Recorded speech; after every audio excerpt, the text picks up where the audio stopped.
Him worked on the contract without my knowledge. So the contracts are wrong. You can go to move on. The contracts are wrong. No longer chairman. The one when I was chairman, the one I the money from the collection. Okay, gentlemen. Right now, let me say, let's read slowly. The contracts are very down the club. Mr. Manzi, let's not go that far. The club is not existing. And again, I'm saying the contracts are before I leave the club, as it says, I want all my annual gentlemen. That's why I got it. You told me. You said Jinja Hippos doesn't exist. Gentlemen, we signed the contract under Jinja Hippos. Listen, you said the contracts are valid. We use Jinja Hippos Rugby Club. That is a social media page. They are part of the pages. What I will do, I will get a day. Thursday. No, we want to. We are training. No, today I have a meeting because I have to meet with the club. We are not important. We are not important. And we are the majority.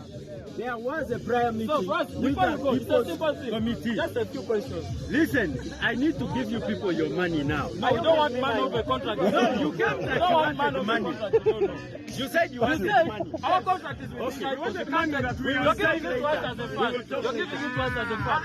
All players here.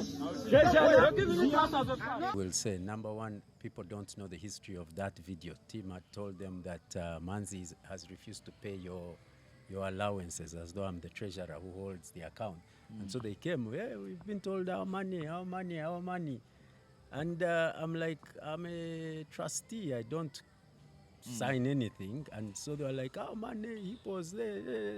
Now, they were sent saying, I have the money. I don't hold any money.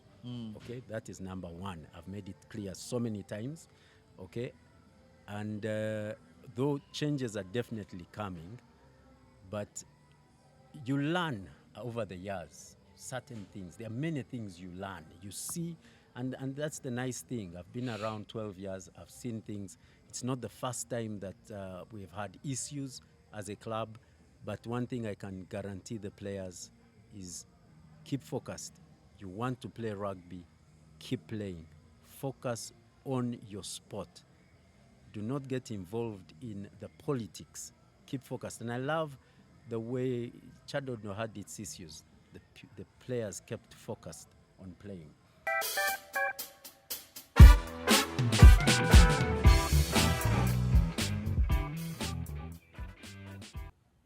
When you hear that famous soundtrack, you know it's another episode of the Fat Cats podcast here at the Gardens, Nigeria.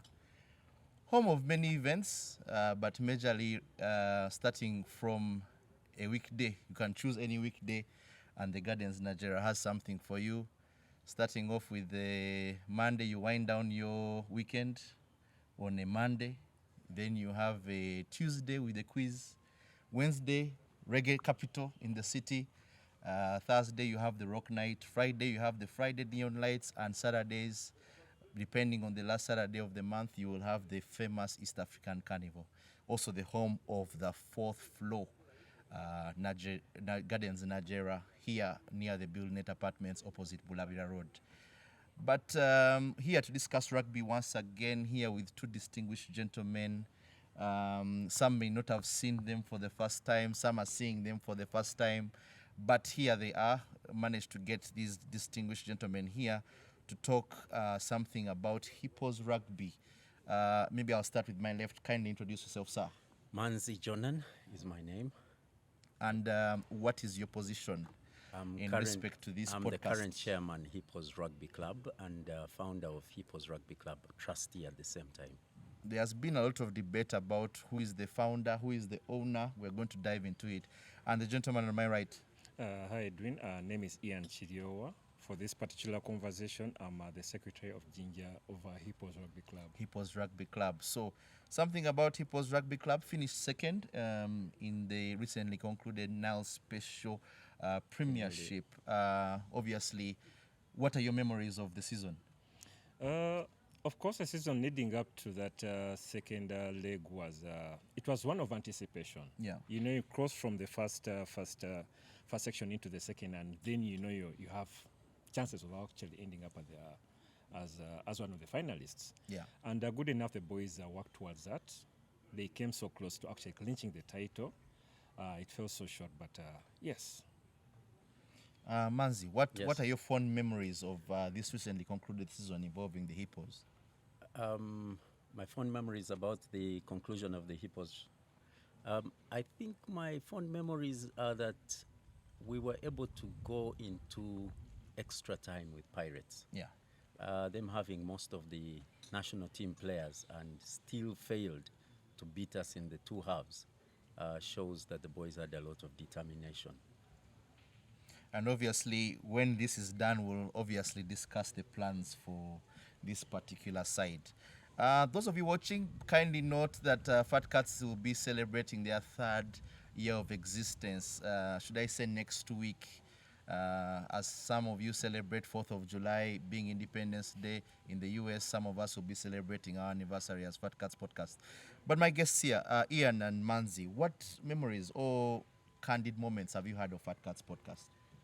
Mine pertaining the times when you've interviewed the players and also Uganda Rugby Union officials, CEO and others.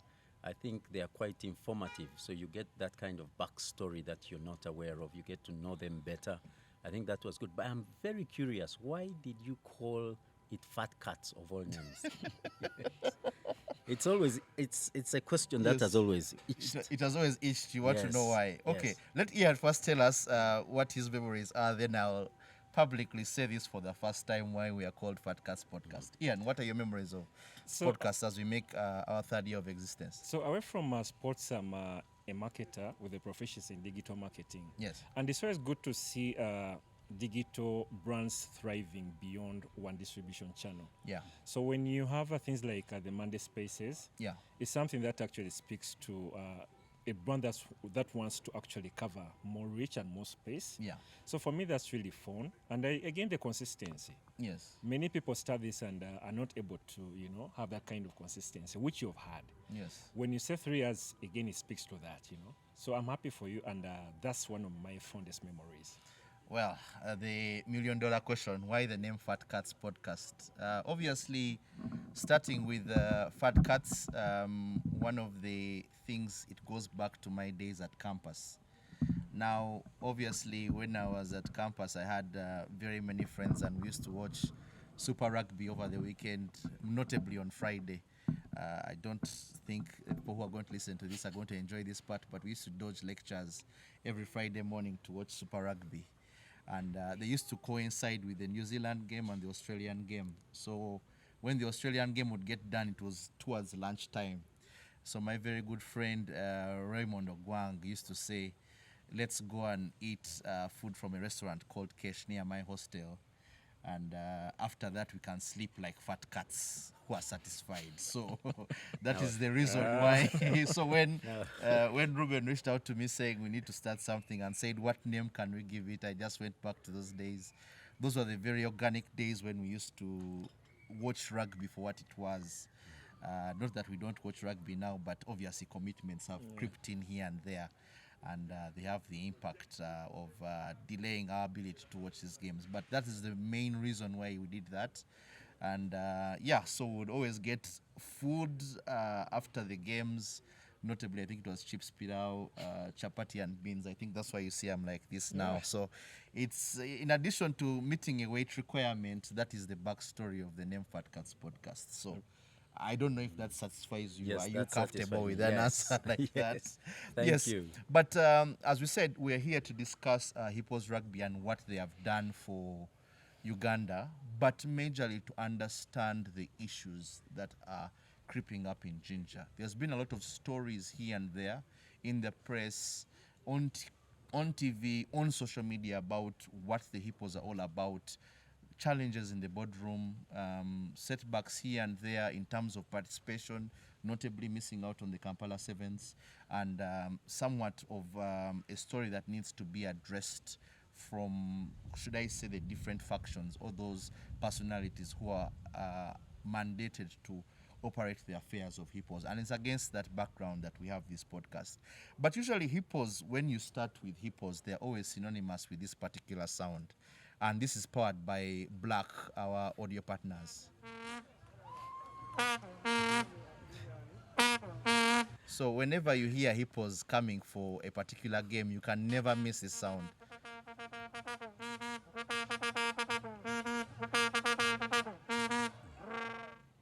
And obviously mindful that this sound will also resonate with our preparations for the Rugby Africa Cup.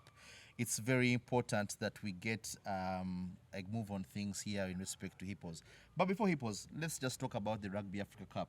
Mindful that Uganda will be hosting this against Kenya. Fat Cats had its first and its launch date in a particular day in July when Uganda was playing Kenya.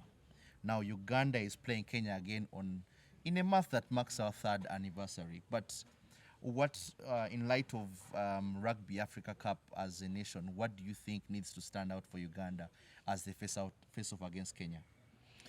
For me, even before we even get to that point, is that the fact that we get this vote of confidence to do this for the second time. Yeah. There's a lot of logistical challenges, and if we are able to meet that, I think that's something we need to be proud of. Yeah. Now again, facing off Kenya, they've always been that, that bully, that guy we need to beat. Yes. So going in, fans expect that kind of, approach. We expect that kind of anticipation and, stance mode. Stance mode. So it's one of what you'd call obogombe. Yes. You want to be there and see. You don't want to be told about it. You want to be there and witness that. Manzi, anything for you in respect to RAC? I think Uganda Rugby Union has done a brilliant job with, first of all, bidding for it and winning it. Yeah. Then second of all, being able to organize the first one. Now we have the second. Being able to work with National Council of Sports very well and keeping a clean record. All of that is brilliant that they've done. On the players' side, I think they have grown watching their games. They've grown leaps and bounds, beating Limpopo Blue Bulls. And though we faltered against Namibia, I think it was close. It was a last-minute kick, drop kick, penalty, which they were able to beat us with. But looking at the whole game, the game wholesomely, I think Uganda has improved greatly. And I think Kenya is in trouble. Though our coaches need to focus, I know Kenya is going to try and use those mauls. Yes. I think we need to train more because I saw the Limpopo Blue Bulls do the same thing that Kenya did. So they need to sharpen up when it comes to defense against the mauls. Okay, maul defense very important here. True. As we prepare for the Rugby Africa Cup. Don't miss out. Go to Nambole on 8th July, 4 p.m. Tuesday. But don't forget to call in sick on that day. But as we said, our audio moment powered by Black was signifying the sound that is now synonymous with Hippos Rugby. Oh, I do. Yes. So, but before that, before you reach that level of having a sound or a uniform fan base like that, why Hippos? Why did this? What made you get out there and start a club from scratch? You found out why we started Fat Cats, but why Hippos? Why did you start Hippos? I'll give you a bit of a background history that I played in Entare School. I got to start training and playing rugby in my P7 vacation because my elder brother, Alan Tindikawa, was playing for Budo at the time, and Brian Tabaruka played was in Namliango, but later joined Heathens. So we all joined Heathens over the years. I played for Ontare, then I joined Heathens. And during that time, the love for rugby just kept growing. Yes. So I played for Heathens. We won 2022, 2002, everything. Yeah. The 7s, 15s, Uganda Cup, and Makerere 10s at the time. And it was a passion I had. I later joined Buffaloes in 2003, played for Buffaloes, and I also went and played for Remera Buffaloes in 2011 in Rwanda, came back to Buffaloes, retired officially 2013. Yes. So when I had retired, I got to hear about the collapse of Nile. Yeah. And when I thought that was the only rugby club in Jinja. So while talking to some colleagues, I was like, why don't we go revive rugby? Because the history of rugby in Jinja is quite rich. We can't let it collapse. So I got to understand that we couldn't just go and start. We had to bid. There was a bidding process for the grounds. So that's how we went, bidded for the grounds. We had to pay 2 years in advance. At the time, I didn't have the cash on me, so we had to talk with the rest, and we agreed to get a loan from DFCU Bank, which we got and paid about 14-point-something million in advance. And yeah, that's how we began. I began, the first player I got, there's a gentleman who used to work at the bar called Issa. He's the one I asked, call me players, whether young, old, whoever you can get. So he got me OJ. OJ by then was, I think, in primary, either P7 or P6, I can't remember well. OJ is Maxwell Ebonga. Yes, Maxwell Ebonga, a.k.a. OJ, Okay. yes. So he was the first player for Hippos to join in. And then he kept bringing one by one, and those others kept bringing their friends. So at the beginning, all we could train was sevens, simply because we did not have numbers. So I also got Joseph Bugabo. By then he was, we used to work together, so I got Joseph Bugabo to come in as a coach, appointed him as coach at the time, but due to a lot of work, I had to then cover up most of the time, do the coaching. I was the everything, team manager, coach, doctor, everything you can imagine at the start. But the numbers grew over time. We only focused on sevens. I took them for the Memorial Sevens in Rwanda, which we won.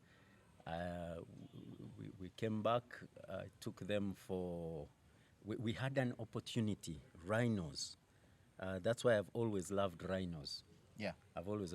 We've had a few here and there, but I've always loved Rhinos Rugby Club, because if it were not for them, we'd go the long road to join the sevens, to be promoted in the sevens. What did Rhinos do for you? They pulled out. They didn't have enough money for the sevens. So because they couldn't facilitate themselves, exactly. It was a blessing in disguise. It was a blessing in disguise. So I wrote to the union. By then,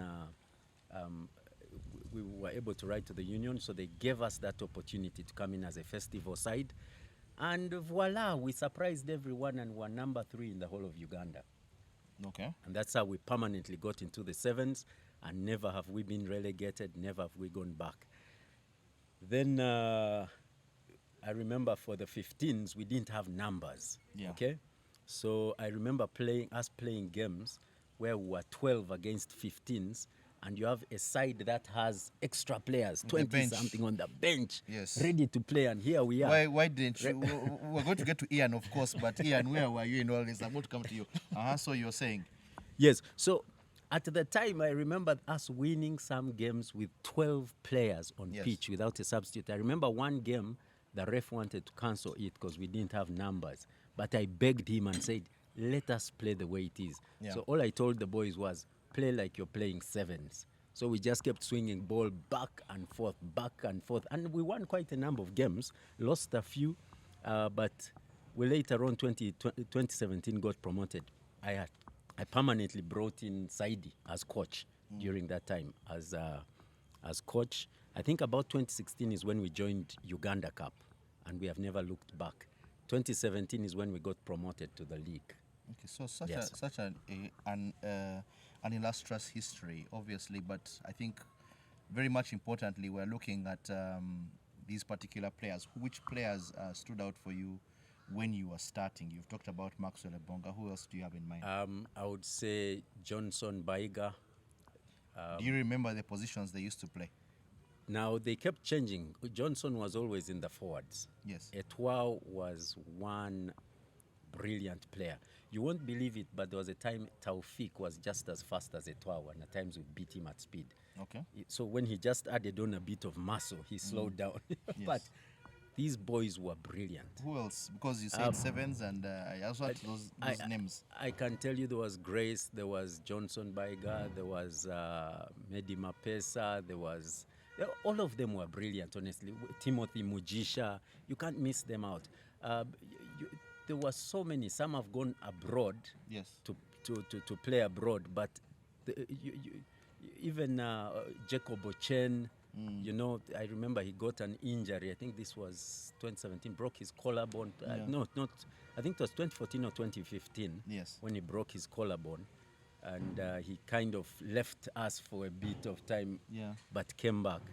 Yeah, but we had the entire squad, I must say, there was a young man called Okeno. He pulled out of rugby, just stopped playing, went to do some work. But that boy would sidestep. If he had continued, we would have another Philip Wokorach, I can assure you. Yeah, Philip Wokorach dazzling the crowds at the Indian Premier League, with the Rugby Premier League in India. Very massive tournament going on there, and obviously as the Fat Cats and those who are fan rugby-loving Ugandans very much watch him performing and putting up those great performances. Obviously, Ian, very mindful of what Manzi has said. I think the key question here is, where were you at that time?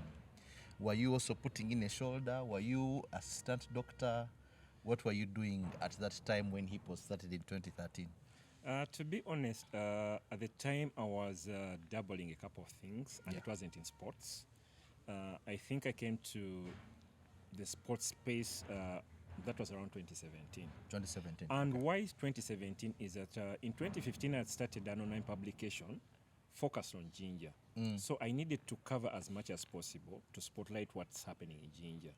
So rugby was one of the things that was beginning to draw in numbers.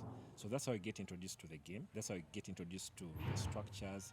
That's how I get introduced to the fans team and all that. Yeah. Oh, okay. Yeah. So I can't say I'm a sportsman. I'll be lying. Yes. I'm a bit too clumsy for that. Yeah. Yeah, but at least I'll be on the stands and I'll be that 11th or 16th man. So 2017 is ideally the time you started interacting with Hippos Rugby. Yes, please. And who do you recall at that particular time from players or coaching perspective, even just personalities?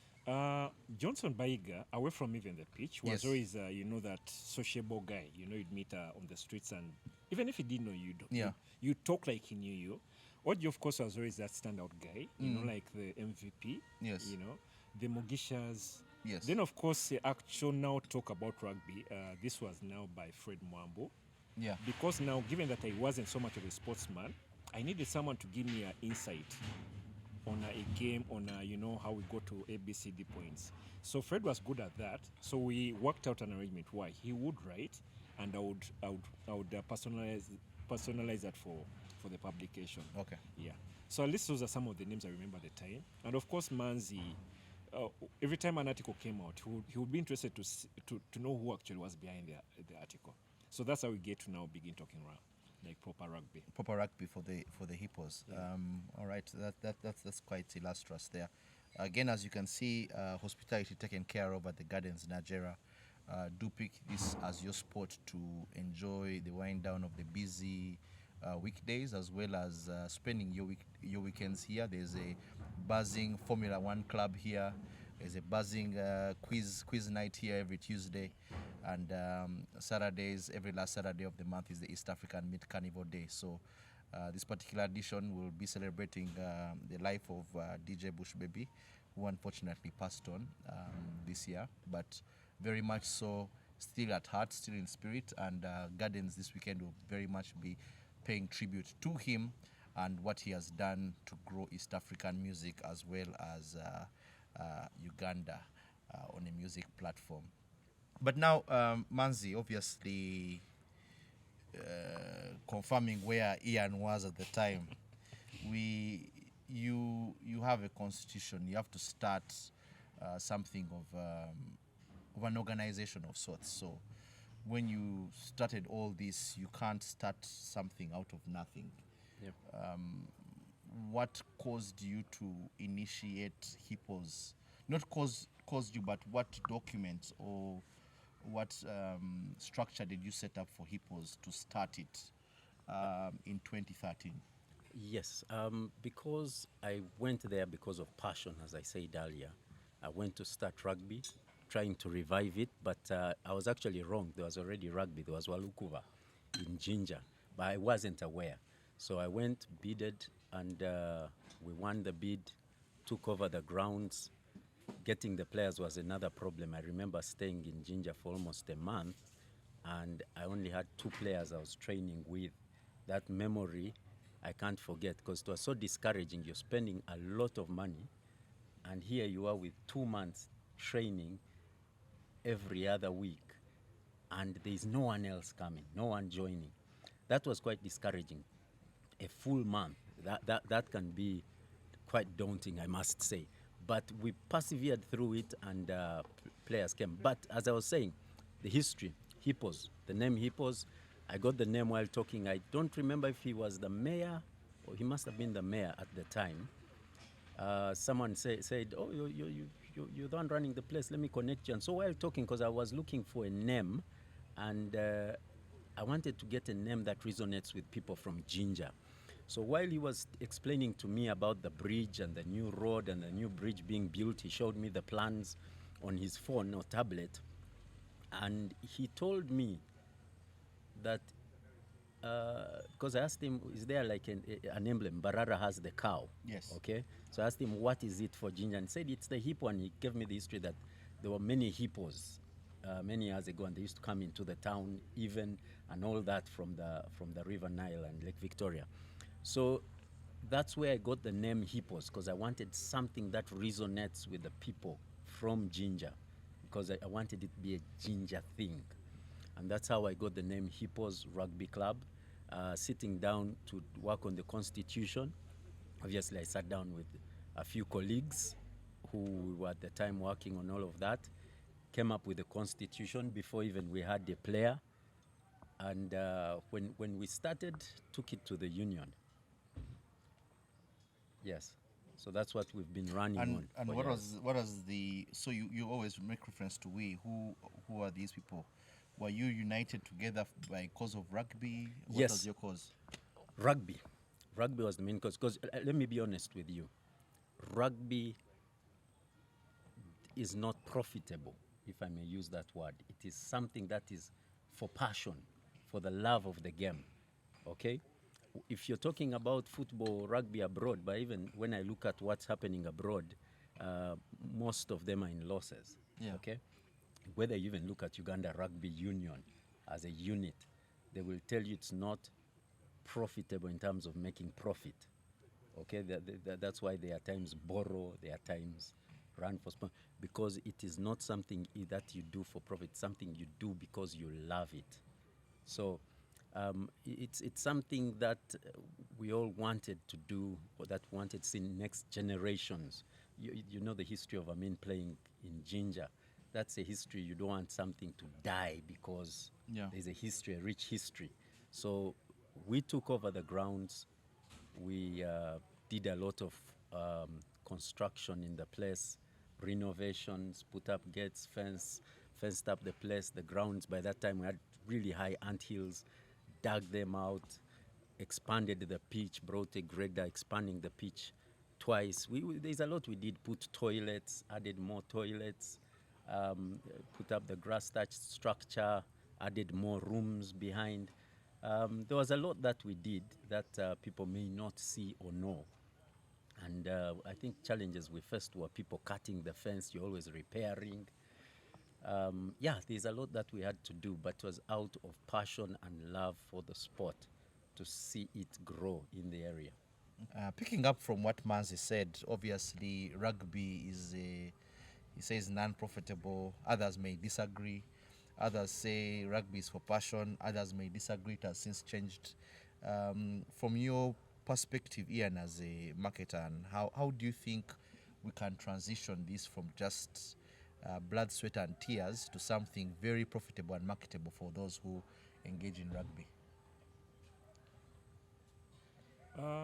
I think, to be honest, one of the low-hanging fruits for that kind of stuff to happen is partnerships.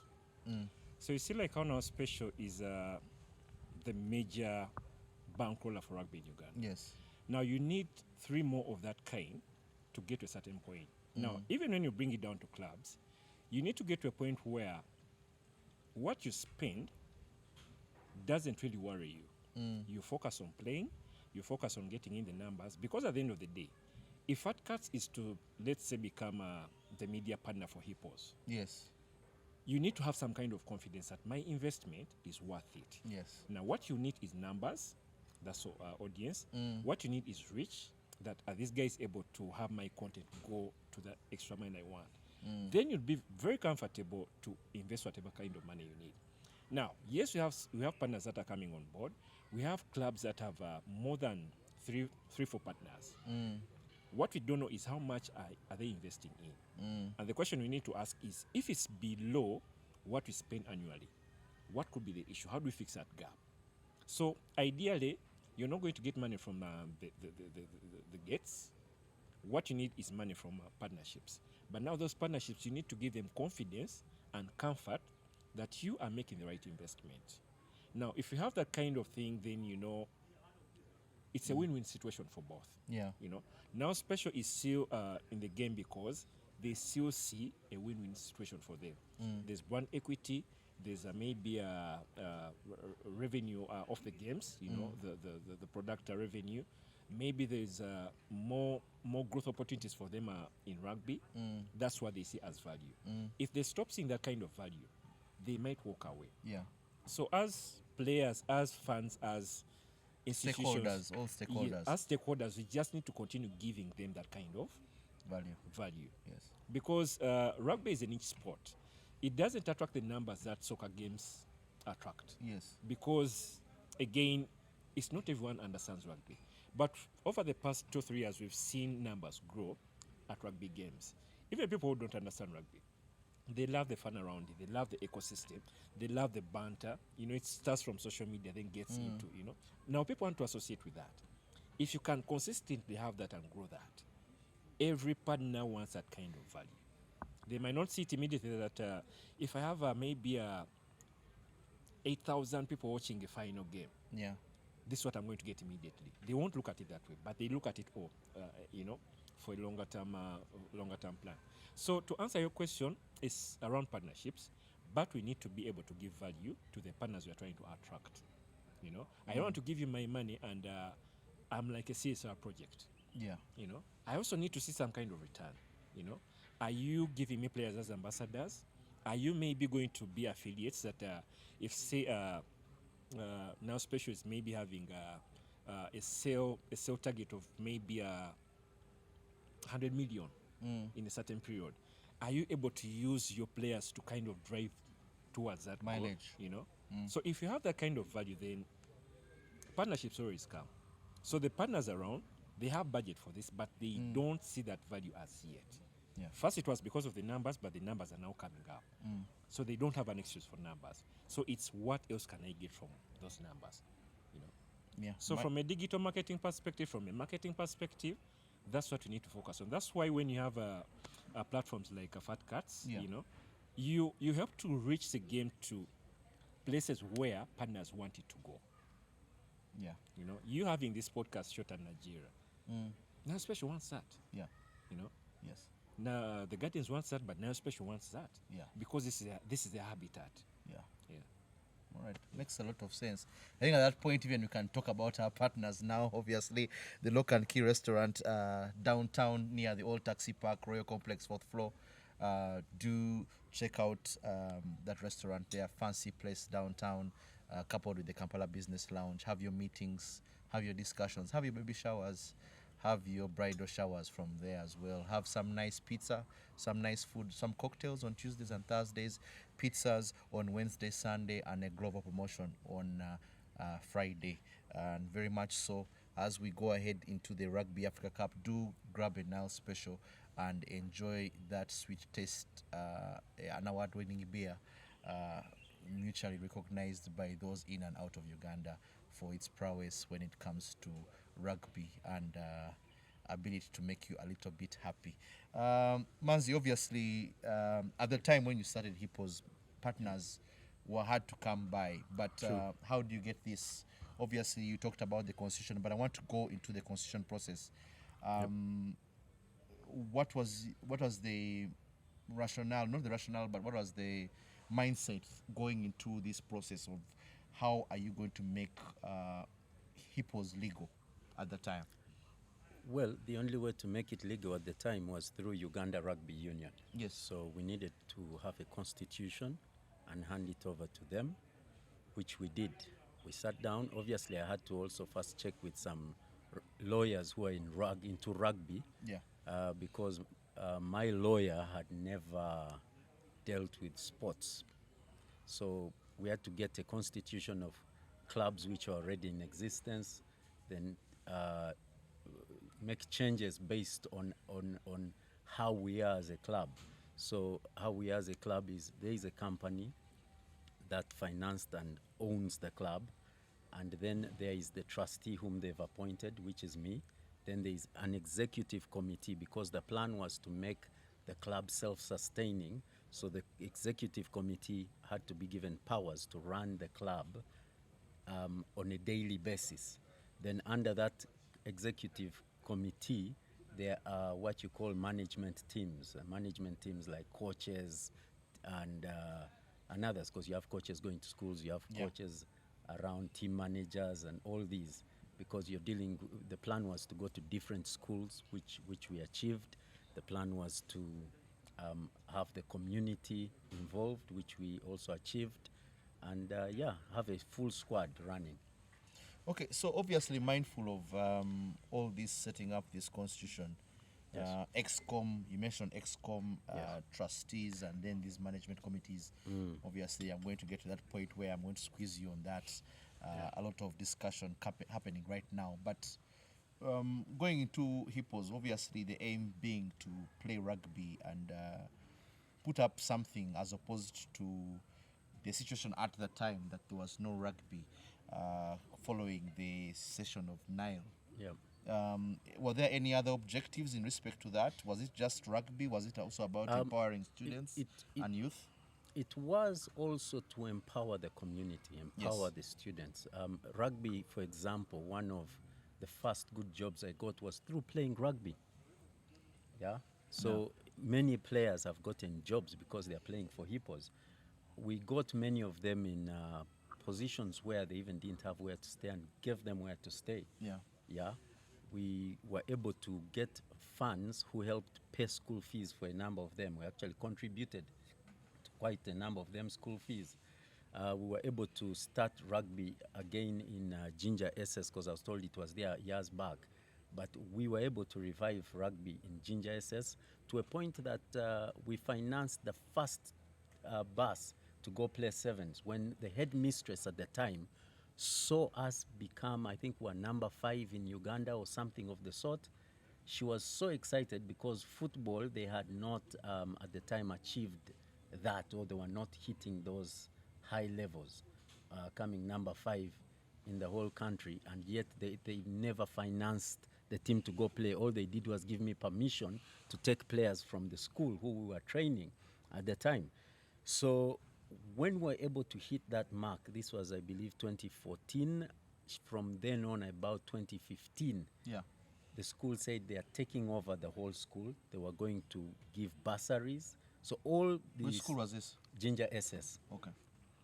You can see from that time, even with the help of Big Tim, we call him Big Tim, Timothy Biaruhanga. He was their patron there, sports patron.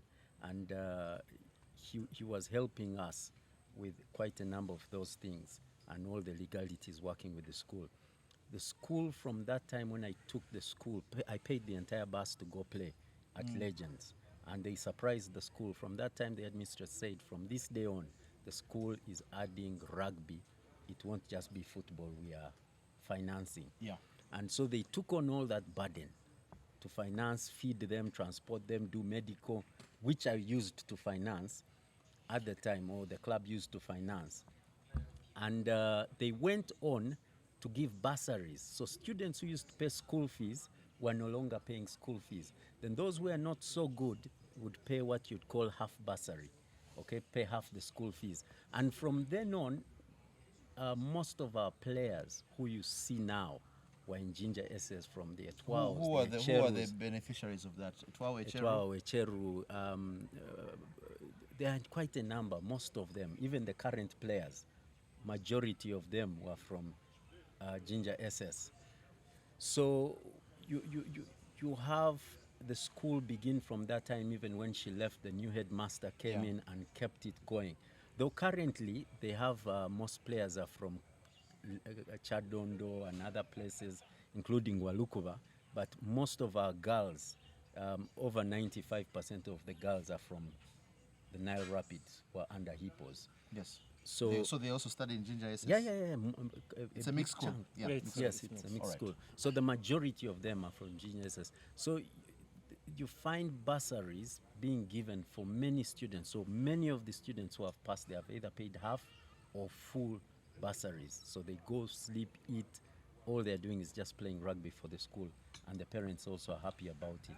So yes, that's a good thing about it. But coming back to the constitution, yes, we formed a constitution before we even had players enough to play a 7-side. I've looked at your constitution. It makes reference to things like register of members, Yes. excom and whatever. Yes. Maybe just to inform those who are watching, Yep. what was your initial excom looking like, and what were the positions being held? The initial I had to, as I've told you, appoint. So Bob Wally at the time, Robert Wally was our chairman. Then we had Medira Kashache, who was chairman up to 2024 when he No, I'm saying initially down. when you started. when we stepped down. When It you is- started when we Hippos, started, when yes. you had this constitution, Yes. the constitution makes reference to excom. So who at that time was the initial excom, part of the initial excom? I appointed Robert Bwali. Yes. Medira Kashache. Martha was in there. I'm trying to remember the others. Joseph was the coach at the time. I'm trying to remember who were those at the beginning. Yes. But over time, you know, the beginning was the hardest because no one wanted to be part of the committee. You know, when you're small Yeah.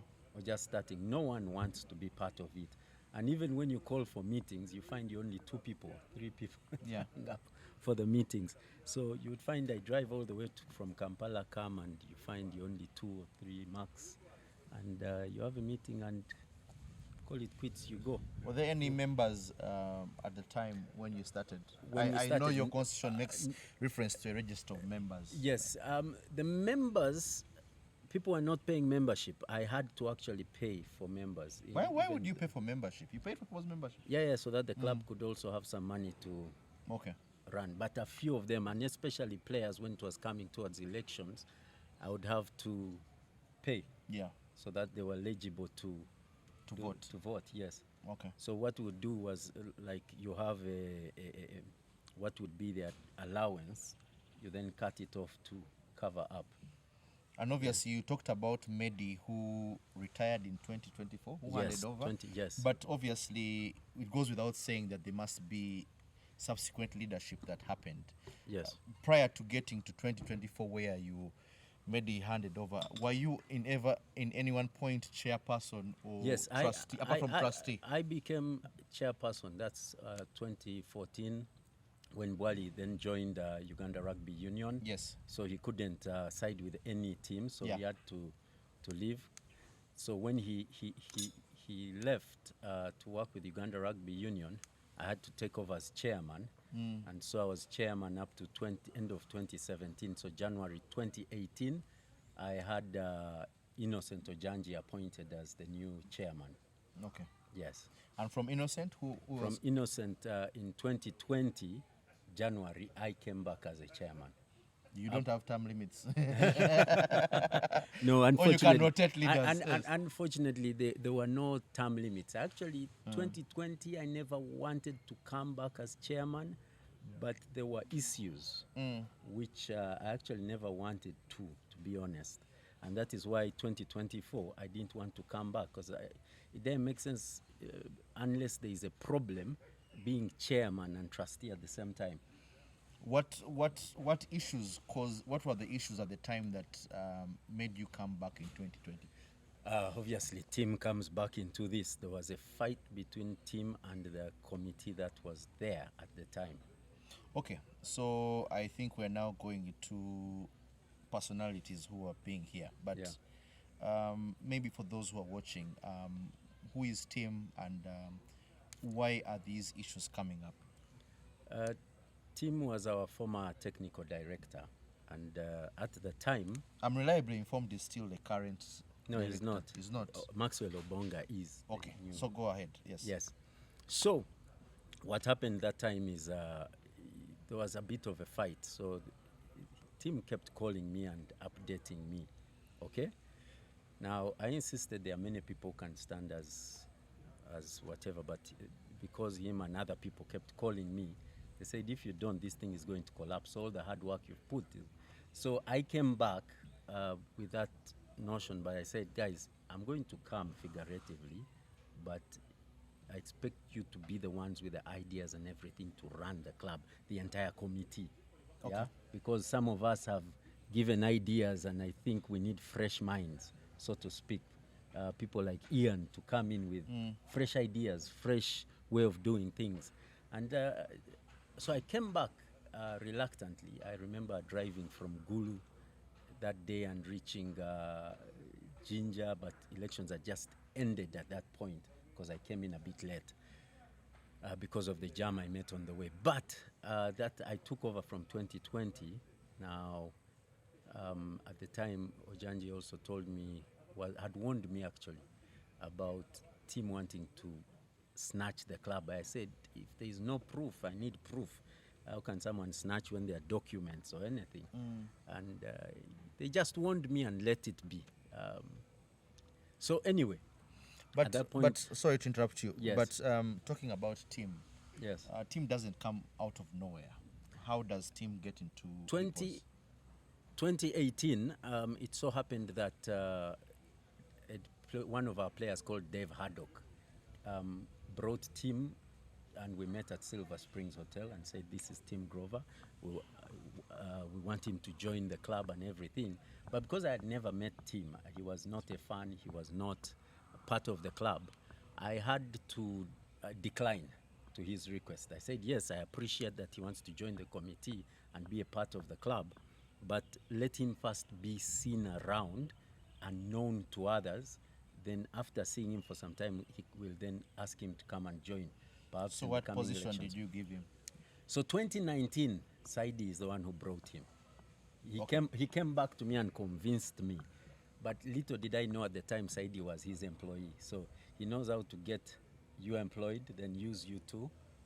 That's a very serious allegation, sir. No, I'm telling you facts because I've seen it happen not once, not twice, many times. Okay. So, and it's something that he's doing with some players. Employed them, quite a number of players. Yeah? Yeah. So uses them to do his dirty work, so to speak. But anyway, long story short, I was convinced, and just because I trusted Saidi at the time, we then fixed him into the committee towards end of 2019. In the committee as which position? I can't remember well, but it might have been technical director or something. 2020 is now when he was elected. So 2020 he was elected into the position as technical director. But when I came in is when I start noticing some wrong things happening. Some of the wrong things, like he went and renewed Jinja Hippos Rugby Football Club, which Ojanji had done to open up a bank account. I had given the committee permission to open up in 2018 to open up a bank account. So they had lost the original documents, which I had given them. And so he went, opened up Jinja Hippos Rugby Football Club as a CBO to open up a bank account with innocence. When he opened, they did it just purposely just to open up a bank account. They never ever took the documents to Uganda Rugby Union or anything. So that was done. I actually called them and said, such things you need to consult. Yeah? Yes. You shouldn't, like, that's where now a trustee comes in and puts checks and balances. But it was okay. It went on. And fast forward, he asks us to open up, in 2020, team asks us to open up Hippos Foundation, which now is like the major area of contention, which fueled some of these issues. So, quickly back, he opens up an account without the knowledge of the committee at the time in 2020. Okay. Opens up a bank account. Saidi had given him also the email. So he writes to the Uganda Rugby Union, telling them, Hippos Rugby Club has changed the bank account using our club email, but doesn't copy us in. So now the union starts to send money on that account. So at the time, I used to ask the treasurer, like I didn't know. Who was the treasurer at the time? Let me just quickly finish up this. Yeah. I start getting concerned because we are not getting proper accounts. Team seems to know more about the account than the treasurer seemed to know at the time. So anyway, long story short, when Ken comes in as the treasurer, I am quite concerned because we are not getting anything, any information. And while talking to him, he actually tells me that I'm not a signatory on the account, and I'm shocked, I'm surprised. And then I say, who are the signatories? So we're in a meeting and no one is a signatory. It's only Tim Grover. That's when now red flags come up. So when I get to find out, I find out he opened up, sent an email. So I first thought it was, some people can have too much bugumu to do things, have that gas. So I thought perhaps he's just done it in error, but wishing to do well. There are people who do an error, but they want to do good. So we talked about it and I insisted, let Medira Kashache and the treasurer can be signatories at the time. Yeah. Long story short, that also delayed. So 2024, I put my foot down. I say, if you do not do it within this coming week with the entire committee, we are going to have to write to union and open up another account. So that is when now he gets Ken to be a signatory. But he made it in such a way they don't need to sign at the same time. Okay? Okay. Mindful of time. Of this. No, not of time. Okay. We have plenty of time for this. Ian, at this particular point, obviously you did mention the early days you interacted with Hippos in 2017. What was your first impression of Hippos at the time when you joined in 2017 in terms of a leadership structure? Now, to be honest, a lot of things in Jinja have been passion-led projects. You know, like you mentioned, even the online publication that I had started as a passion project. Yes. And after running for some time without any clear revenue strategy, it became a bit complicated for us, so we also pulled out. Yeah. So most of the things in Jinja are led by passion. Yeah. So you don't really question or don't really put focus on what's the leadership structure like. Yes. It's seeing how things are working out. Like they say, the end justifies the means. Yeah. You're seeing guys training every day. You're seeing guys putting in the time on game days. Like, okay, this is a good thing. And like I mentioned earlier, my initial interest was to see things that spotlighted Jinja as a destination. And Hippos was doing that perfectly well. Yeah. So I didn't really look at any other thing else. I remember, I think it must have been Martha who introduced me to Manzi the first time. Yeah. Like, by the way, this is the owner of Hippos. Yes. At the time, for me, it didn't really matter. Yeah. At the time, because games were happening and boys were doing well. So my impressions on that really, again, I need to be honest. At the time, for me, it didn't really strike a chord. It didn't strike a flag. So yeah. At that time, it was business as usual for you. Yeah. Okay, obviously mindful of how you get it, but you'll give us your leadership entry, or maybe we could just dive into it now. How did you eventually enter leadership? Was it after 2020, or it was subsequently in this new notice that we subsequently will discuss? No, again, like I mentioned earlier, I wasn't in the structures at any given time. Right. So my entry was, of course, as a fan. As a fan, just watching the game. Yeah. Then, of course, we now form a fans group. Yeah. And again, with the fans group, we needed some kind of structures, because I hate to get into something and it's half-half. Yes. So I mobilize people, I push people. I'm like, let's have some kind of leadership. And even in that, I wasn't a leader. Not at all. Yeah, I was just pushing for things to be done in a structured way. So again, from that, I think my voice became a bit more audible around systems, processes, and structures. So again, when I would see things like accountability, because it came up in some of the conversations at a certain time, and of course, as a person who is putting in some investment, some time, some passion, you'd want to really understand, okay, if there are accountability issues, what's the issue? Can't it be solved? So that's how I now begin asking questions that kind of opened up people's minds. That okay, Yeah. I think we've been sleeping on this. Mutu accountability. Give us ABC. And what were the key accountability issues at the time? No, of course it was because fans, again given the passion, were kind of making contributions to the warfare, to Yes. to game days and stuff. So at some point, some people felt like they needed accountabilities on that money and what players were actually getting from their own team structures. Sorry. Yeah. So the questions were, if we're putting in so much, what are these guys actually contributing? When you say these guys, who do you mean in particular? Now that's a team, the team structure. The team structure. Yeah, yes. the exco, maybe the leadership and all that. So the questions were around that. Now that's when questions like things like what was mentioned start coming up. There are issues A, B, C, D, and of course at some point you'd want to go behind, outside the main group conversations and try to ask, okay, what's the issue? Can't we find ways of doing that? And at this particular point, when the accountability issues come up, what is the ExCom composition at that time? Depending on the year which you're talking about, but at Okay, when you decided to come back, not 2024, 2020, 2020, yes, particularly then. coming as chairman. Yes. It was chairman, vice chairman. The core committee was chairman, vice chairman. You have the treasurer, secretary, and who the were club those captain. people? At the time, Yes.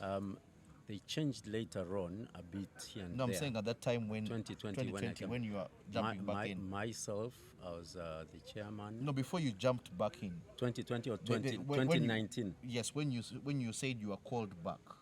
2019, I came back officially as chairman in 2020, but 2019, Ojanji was the chairman, Medi Rakashache was the vice. We had the club captain, we had Saidi as the coach, we had, I'm now mixing up, William was secretary, I believe, we had, so that was kind of the structure of the management at the time. Obviously, you make reference to 2020 when you come in. Yes. What was the mandate at that time? And obviously, we have to be mindful that you called back as chairman. Were you elected or you? Yes, I appointed was. yourself? I was elected. You were elected. Yeah, I was elected. So there was an I did- elective AGM where you were subsequently elected as. Yes. I overseen all elections. That was the only election which I never, because I was driving from Gulu. So I called them and told them I'm going to run late, because by the time I reached Kampala, I looked at the time and I knew I would not make it on time, because I reached Kampala like at perhaps 3 something, and there was jam. So I told them, continue with the elections. I'm going to reach, but I may reach late. I reached there about 6, yet they had started at 5. Okay, so yeah. obviously mindful of that. At one point, you end up having 2 roles. Yep. How does that necessarily work? Maybe just for those who are watching, how does merging role of trustee work alongside that of chairperson? Well, as trustee, it's to just oversee the executive committee. Of which you would chair as chairperson? Yes, and that is why many times, even in meetings, I preferred someone else to even chair the meetings. Okay. And Yeah, this but I person chaired most particularly of them. I would give it would Medi Rakashache would Yes. chair. We had also William Mujiche who would do a good job chairing the meetings, which was good, and I would be there with them. Okay. Yeah. All right. Obviously, now as we're going to we want to have an understanding of what caused this fallout. I know you've mentioned personalities here and there, but I want to focus more on the issues. So, obviously, we're very mindful that there was somewhat of a fallout in the Hippos camp where you, at one point, handed over leadership. Yes. And to, I think, under the stewardship of Joshua Wakabi, if I'm not Yes. mistaken. Yes. And they, particularly as a faction, or the leadership at that time, opened up a constitutional amendment process, if I'm not mistaken. And with that particular amendment process done, that's when we get to hear this in the news, that there is an issue in Jinja. Yeah. I don't know if Ian has that history or you're a better Yeah. place to tell us. He has the history, and Ian, I you want believe he has, to but- tell us what particularly caused this? Because But Josh, I can help out on some parts. yes. Yeah, but- because ideally, not having been part of the election process Yes. and also not having been in leadership before, yes, I have some of the facts and some of the details, but Yes. it would help if a person who has actually invested in the process Yeah. gives that clarity. It will give Okay. credibility to the conversation. All right. Briefly, I will say this, that towards the elections, we only had one person who had paid membership. And the Okay. Constitution states if someone has not paid 3 months to elections, they were not valid to take part of the elections, to either vote or be voted. Yes. So most of the people had not paid. So it did not make sense for me to appoint. So it did not make sense for you to appoint because you had no membership. What I needed was to change things so that we had fresh minds coming. Okay. So this time you didn't need to pay membership for anyone. No. Yes. Because many people wanted to pay. People wanted to pay. Oh, this time people had capacity to pay. People Yes. had capacity. People wanted to pay. Yes. So we changed the constitution. Players had to pay also. At the time, it was 50,000. So we changed to make it 100,000. The committee agreed to it. Now, I was in discussion with the committee. We agreed to make it 100,000. Committee agreed on that. And because I have power as a trustee to change and amend the constitution, with that power given to me, I amended and said, okay, it's going to 100. Then Was there any meeting to amend this constitution at that time? Yeah, we had a meeting. We actually sat and had a meeting. So I have there's messages. everything, I can send you everything. We Okay. discussed, and I always tell them put it in writing. I'll take screenshots of some. All of those are there. Yes. I have documented. It's all there. So those things I'm keen on, which other people amend, so that no one turns and says no, we never. Everything is there documented. Yes. So the committee agreed on raising it to 100,000. Okay. Me, I had even suggested 200. They say people won't afford because Heathens, I think, is 250 or 200. 250. I think 250. So I was like, why don't we also? But they said no, people won't afford. Yeah, they will not pay it. Yes. So we said okay, 100 because they understand the people even better. Then we said players, instead of paying 100 also, or the 50 they used to pay, let's make it free for all players. So which I also accepted. So and agreed players, to. by implication, would become members Of Hippos automatically. Okay. Then in that same constitution, we also something that I wanted changed and raised. Only one person supported me, who was Ken Bauer. The rest of the committee said no, was to bring in these fans who have supported for a long time, which includes the Joshua Wakavis, Joab, and all these others. To have them on the committee or as members of the club? To pay membership, because membership, yes. And they were all against it. But I said, listen, later on I said, listen, yes, you're all against it, but this one I'm making it so that we have fresh minds on board. And the other thing was the constitution was not allowing them to stand. So I said I'm changing it to allow people, whoever pays for 2024. So our calendar year goes from January to December. Yes. Okay, clearly stated in the constitution, and I made it very clear, written, documented, sent on to the fans group, encouraging them to pay. And they had gotten in touch, letting me know they were willing to stand and take up positions, and I was happy about it because I would see them buy players drinks, take them, buy them, roast for them a goat and all these things. So when you see people 1 year, 2 years down the road, they are doing all these things for players, your natural instinct is they love the club. They love the players, and that's why I insisted I was changing the constitution for them to come, because we need fresh minds also. So the trustee in that case had the powers to amend the constitution? To amend the constitution. Without any consultation? Yes. So that was... Or prior notice. Without prior notice. Or no need for members, it's just... Yeah.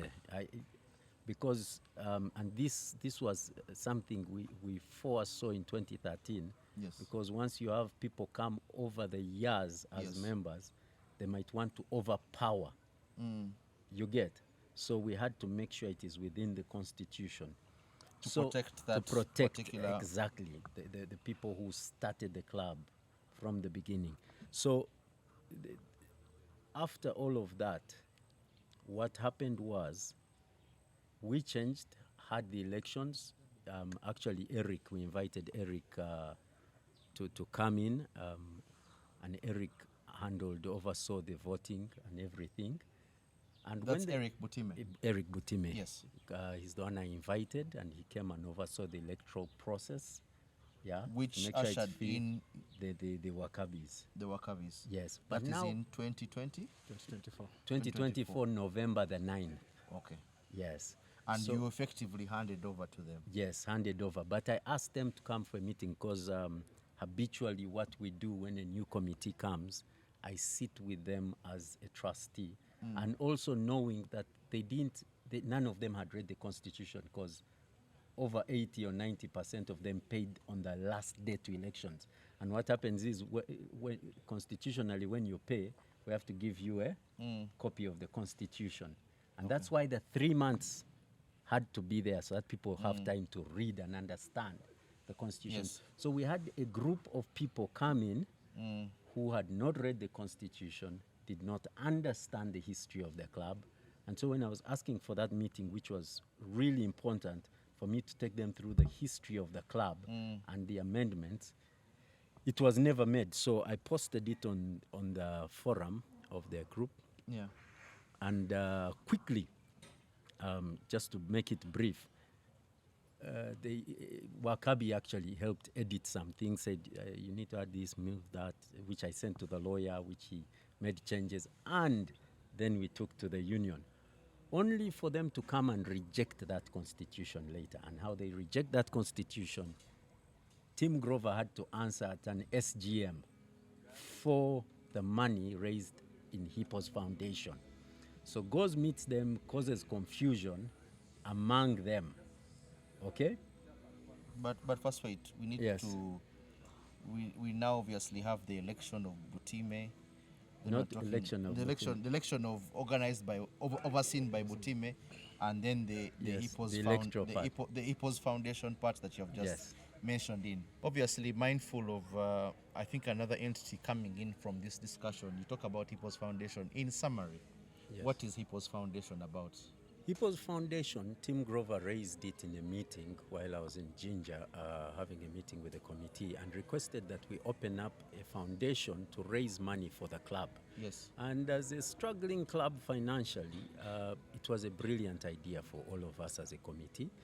But I agreed on the fact that there must be the vice chairman, Medi, signing, being a signatory to the foundation, and the treasurer.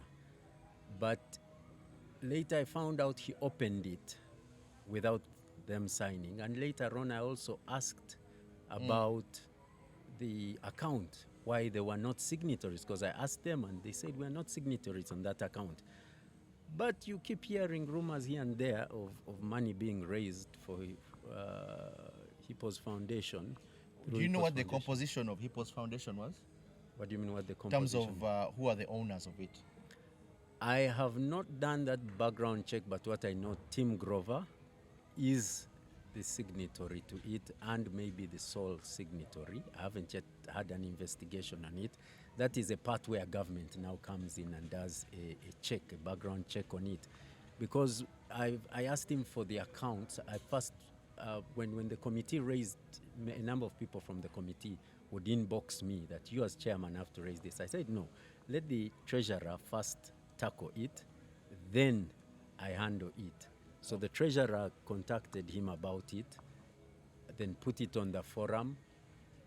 Then from there as chairman, since nothing was coming, I raised it, and he'd keep dodging it and saying, yeah, he'll bring everything. Money hasn't been raised and everything. But whenever we'd run GoFundMes, money would be raised. Yeah, obviously in respect to the Hippos Foundation, we very much reach out to Tim and Wakabi, who actually has confirmed that he'll appear on the podcast at a given time to expound much on that. Obviously, back to the election, because we diverted a bit for the Hippos Foundation part of it.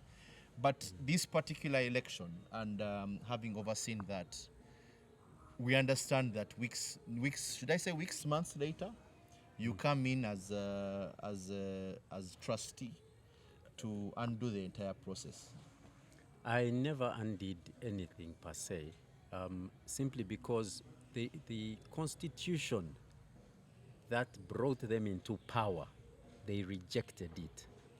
Which constitution in question is this? 2013. 2013, okay. With amendments. The amendments to the 2013 constitution. Those are the ones you made as trustee? Yes, as trustee. They rejected them. Okay. So by rejecting that constitution, That's what they caused wrote the to issue. union saying they are rejecting it. Okay? Now, you can confirm this with the Uganda Rugby Union. They wrote. Okay, so when I took it, the union said, no, but the committee has rejected. So I said, why? There's going to be a meeting over this. So I also wrote. And the email You they wrote wrote in which capacity? Trustee? yes, as a Okay, trustee. all right. So I wrote and they said, listen, we're going to hold a meeting for both parties to sit and discuss. I was open for discussion because I need to know why have they rejected it. And I was surprised to find that in the message, the email they sent union, they were saying Manzi is trying to do a hostile takeover of the club.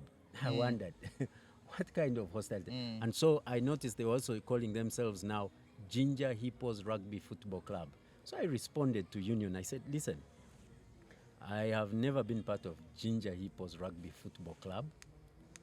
I am the founder of Hippos Rugby Club, registered as Hippos Rugby Club with Uganda Rugby Union in 2013. Now, the mistake they made, they assumed we are registered as Jinja Hippos Rugby Football Club, which is a different entity. It is a CBO, okay, which was registered to open up a bank account in 2018. Yes. Okay, which had never been taken to Uganda Rugby Union. Okay, so union says, bring your documents. They bring their documents. Now, Tim had renewed. Remember the other document he used to renew to open up the bank account? He presents it. The union look at the documents. They asked me also for mine. We're jumping all over the place. Now, Yes. obviously, you talked about union having meetings. Yes. And in this meeting, you're talking about the executive that was put in place after your Yes. departure, alongside you as another person having a meeting as trustee. Yes. Okay, we so were in that- all there with yeah, all Uganda there. Rugby Union representatives with that new executive. So what happened in these meetings? And the club lawyer was also there, the one who helped us from 2013. He's been with us, so all documents, contracts, everything. He What goes through all of them. particularly happened in these meetings? In this meeting, they told us, produce your documents. They produced theirs. I produced my documents. So the question to them was, okay, you say the club started 2018. So how did you jump without playing in Eastern, Central, then jump suddenly? Then number two, how was there? Can you produce a document showing that Hippos Rugby Club gave you their players? Because there's got to be a transfer of players. Okay, from From Hippos Rugby Club to Jinja Hippos Rugby Club. Football Club. Yes. Okay. Yes. So what they didn't realize was when you see the Facebook page was the first one, I believe we opened it 2014 Yes. or 2015, 2014 I believe it was. I asked Martha Nakale to change it from Hippos Rugby Club to Jinja Hippos when we became number 3 in the whole country. I asked her to change it because all the questions were, Where are these guys from? who are those guys? Because no one knew Yeah. who Hippos was. Who are the Hippos? Where are they from? How come they've just come up suddenly? And so just to stop the questions being too many, because media people were calling other people, and that was their number one question. Who are you? Where are you from? Yes. And so we changed it to Jinja Hippos Rugby Club on the Facebook, but that is not our registered name. Okay. The Jinja was to show people we are from Jinja. We are proud to be from Jinja, okay? So when that happened, most people thought that's new people came over the years. Yes. So the Wakabis think we are Jinja Hippos Rugby Football Club because they were deceived by Tim Grover with those documents. He produces, okay? And so he's like, let's discard. But they don't know why he was taking that angle with them. Because even the documents he had are not the certified ones, which Innocent used. But nevertheless, here we are with Uganda Rugby Union, and I loved some pertinent questions they asked. So they told them, funny thing, you have people like Yayiro Kasasa, Ramzi. These were people who were there from 2013, who saw me bring documents, who saw me, okay? So I remember, and I won't mention names, but one of them says, listen, since you claim you don't know the history, because they asked them, do you know the history of this club? Do you know how it started? They say, no, we don't know. So they tell them, listen, let us now give you the history after we were all produced. This club began in 2013, okay? Was registered in 2013.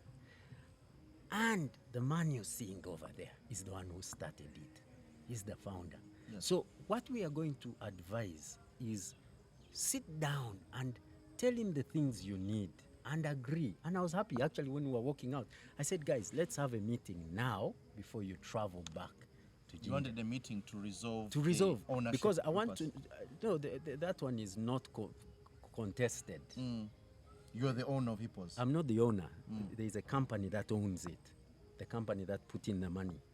Okay? So there's a company that put in money in this company. Yes, and it's the one that appointed me. Anytime they can wake up and say Manzi is no longer our trustee. Was this company part of the negotiations? As a trustee, I represent them. That's why they appointed me as a trustee. That's why I represent them. That's why their lawyer was there, because he's been the club lawyer. The company has paid the club lawyer. The club has never paid the company lawyer up to date. The club has never paid the lawyer. He is paid by the company. Coming back to what I was saying is, end of day. Yes. Okay? Union made it very clear, but advised, guys, go sit and talk. 1 week, 2 weeks, no meeting. I'm calling them and I'm asking for a meeting. So Union calls us again and says, listen, you people need to sit and have a meeting. Nothing has yet happened. So we have another meeting. And again, it's agreed we meet. I send messages, try to call them up. The next time, no meetings. When Union now gets involved and says, if there is no meeting, we are going to give a final stand on this matter, but we are advising you have a meeting. So extended the period. Now, this is over months, what I'm saying. So I meet with Joshua Wakabi. He says, you know what, let's have a meeting after June. Yes. June this year. June this year. Yes. And that was going to be like 3 months later. Yes. Or something of the sort. I said, no, why? Let's have a meeting now, resolve. You tell me what you want, okay? Then we see how to include. Where are we pushing it? He said, well, that's what I agreed with my people. If it's not past that time, we can't have a meeting. So I said, well, I have to get back to Union. We failed to agree on this one then, because I see no use of postponing. Let's sit, agree. What do you want? Okay, let's see how we work this thing out. Yes. So when that happened, they called for another meeting at National Council of Sports. They said, listen, because it has failed to agree, we go back to the original constitution. So they rejected the constitution which brought them into power, and their new constitution they were trying to bring in was rejected, because for that constitution to come, it has to be in accordance with the constitution, the one which was in power, in force. Yes. So we went back to 2013. That's what the union decided. Yeah. In that particular letter. Back to the one which has been the original, which The one they're familiar with. exactly in their records. Yes. So we went back.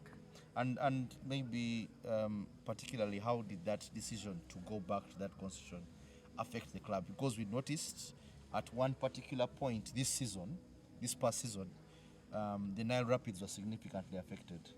I have received stories or even received phone calls about sponsors particularly not willing to engage with your management in light of the disputes ongoing at the club. So this is what I will tell you. No sponsor wants to get involved where people are insulting them or anything. Yes. Okay, they want to stay back. They want to be where there is peace. Yes. I'll be honest with you on that one. But he will expound on that. Yeah. But this is what I will also say, that as far as what is going on, Nile Breweries pays for transport, okay, and has not refused to spend that money. That management team decided not to have the ladies travel.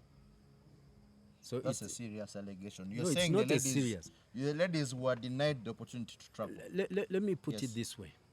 I know people talk without knowing. I remember a young man recently, a few months ago, telling me, oh, you know, team pays our transport when we are going for sevens. He pays Yes. our accommodation and feeding. I'm like, no, that is paid by the sponsor, Nile Breweries. Yes. It's not team. He goes, withdraws the money and gives you, Yes. and goes and pays. You see the money, him having the money, but it's not his. It's Nile that has paid. You understand? Yeah. So there is this mindset that people are told, you know, like going and telling, some players were telling me how they were told that I'm taking 50% of all money coming from sponsors. I have never been paid by the club. Never, not even once. Not even 100 shillings or 50. In fact, every year I have put in money Even as this an is- even this individual. year. Yes, even this year, as an individual. Are you getting what I'm saying? Yes. So the people who move around with stories and lies and everything, when we are talking, and this is what I think I told you, that I want you to bring documentation. Yes. If you claim I've ever gotten even 50 shillings from a sponsor, bring documentation and say, here, you signed here. Or we transferred it to your bank account. Because Yeah. I intentionally, when we changed the bank account in 2018, I intentionally did not want to be a signatory on the account, though it also has its other problems. As you've explained. Yeah, yes, as I have seen, okay, it has its issues. Because here you are a trustee who seems to have power. People can be quick to say you're getting money, yet you're not, if you're a signatory. Yeah, you understand what I'm Yes. saying? So I preferred that I do not touch money. You understand? I don't touch money. So anything happening, I would say withdraw. I would approve money to be Yes. spent, but I would not touch any money. Okay? So if there is any expenditure, any treasurer of the club can ever say, Manzi got this amount, I am happy and glad to see it. Okay. Yeah. In now, obviously, Ian. Sorry for putting you on the sidelines. I'm now it's giving okay, you. it's okay. I'm now giving you the ball. We are finished with the facts that happened at the union and the like. We have seen the players very much involved, and this has been a trend in politics. I think players are very important stakeholder in the sport, and at times decisions are made without their input, without their knowledge, and the more things go ahead, they receive more of like implementation orders or directive orders as opposed to participation. I've seen very many Hippos players who have actively come out on social media, very much so to denounce your executive in light of the notice that came out where you exercise the trustee powers to take back leadership. And we're going to come to that as well. But in respect to players and their participation, how can this be balanced in respect to players actively on the field as well as their engagement in club management? I think it's two-pronged. In the leadership structure, there is a core team, but then Yes. there's also a team that can be appointed by. Yes. So there's always representation for players, you know. That's for either the main team or the female team. Yes. There's that bit. But then also, again, as you mentioned, they are important stakeholders to the game. Ideally, what would really happen, or what would be a prudent thing would be to understand each other's role as a stakeholder. You know, if my role is to make sure that your welfare is taken care of, that should be my focus. Yes. I wouldn't want to know whether you slept out last night. I mean, whether you dating who, whether you do, what drink you take. You know, mine is your welfare taken care of? Yes. So as players, yes, your most important thing is to be out there on the pitch, make yourself known, make the club, get the trophies and everything. It's important to understand that yes, they have things that they need to be taken care of. And through the channels that have been appointed and channels that have been set up, you can voice your concerns. When it goes out of that structure, it becomes problematic. Because if a player who has been called to the national team can stand up and say you're denouncing leadership that you don't know where it came from or even how the club started, it becomes an issue. Not only for you, but for your future career, and for all others. Because if you come and say that me, I'm only going to recognize Edwin because he's the guy who bought my beer. How do you know where Edwin got that money from? And that's what he has been speaking to. That yes, this guy is a technical director and that is his role. He gets money from wherever they come from, but he's only a channel. It's not coming from his pocket. Because there have also been, conversations of where he came to certain people and asked for money that we don't have money for ABCD. But like he mentioned, the sponsor of the game at the national level provides for this. So when you come and begin asking why is it that Manzi is coming up right now, I've never seen him. He's a trustee, he's not supposed to be at the game, at your trainings. Yes. If he passes around, well and good. It's not his obligation. The person obligated to be there as you train, as you play, is a technical director. Sure. So it takes me back to the thing that we need to understand our role as stakeholders in each of these businesses, these entities. As fans, they've done their part. They don't want any of the politics. If some have been dragged into the politics, that's another thing. But they have a strong stand that we are out of this politics. We are out of this politics. We want to see the game grow. We want to be at the pitch to support Hippos. The famous Vuvuzela sound. That's what they want. The players there should be. I need playtime. Yeah. I need my welfare taken care of. If I fall sick, if I get an injury on a game days, I need to be comfortable and confident that it will be taken care of. Yeah. As people who invested in this club at the onset, what they need to understand is, are we still on our core principles? Why we set up this club? Do we have the sustainability that we want? Do you have to come back to us for money every other time? That's what they need. So if we all understand where we fall in this equation, it helps a lot. So it's unfortunate right now that players have been dragged. I'm going to use that word specifically. Have been dragged into this. It's a bit unfair for them. But when you look at it, not unfair for them, from this perspective, but unfair to them.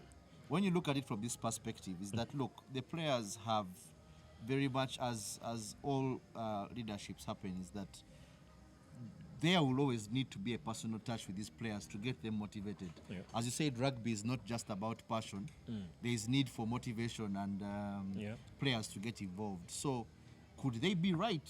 I could also make a case and say they are right to argue that this particular gentleman team has been very helpful to them and transformed their lives. Let me quickly take on that. It's very okay. Yes. To believe and trust a guy you see on a daily basis. It's human. Yes. It's understandable. It's acceptable. It's okay. Yes. But the thing is, you need to understand the entire scope. Yes. The context. Yes. Yeah. He's there in a capacity as the guy you're supposed to see every day.